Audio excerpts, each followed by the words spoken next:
President Trump has weighed in on that incident in Buffalo, New York, in which a 75-year-old protester was shoved to the sidewalk by police.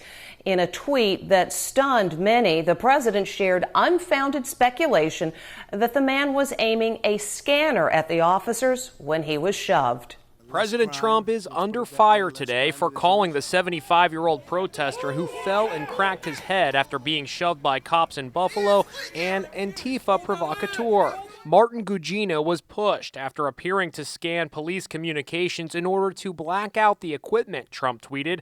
I watched. He fell harder than was pushed. Could be a setup. He got the wild conspiracy theory from OANN, the right-wing news organization. Newly released videos appear to show Gugino using a police tracker on his phone, trying to scan police communications during the protest. New York's Governor Andrew Cuomo is condemning the president's tweet today. What do you think it was? It was staged? Do you think the blood coming out of his head was staged? Is that what you're saying? Is it even possible for Gugino to block police communications with a cell phone? We asked tech expert Logan Scott. No, because a cell phone doesn't receive those frequencies. It doesn't transmit at those frequencies. And they're just two completely separate systems. You know, it's sort of like holding your phone up to your microwave oven and expecting the microwave oven to jam your phone. It just isn't going to happen.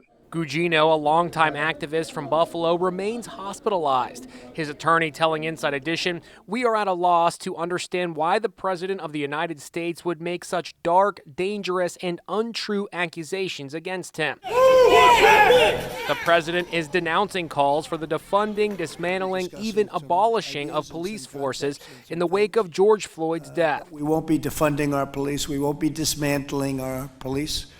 We won't be disbanding our police. We won't be ending our police force. But what does defunding the police really mean? Even the president of the Minneapolis City Council, who supports defunding, seems to have a hard time explaining how it would work. What if, in the middle of the night, my home is broken into? Who do I call? Yes, I mean, I hear that loud and clear from a lot of my neighbors.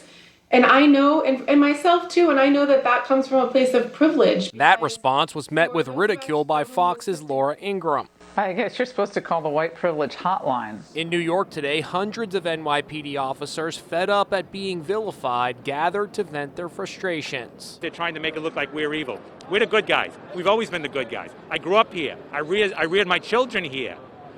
They're asking us to abandon our neighborhoods. They want us to give it back. I'm not giving it back.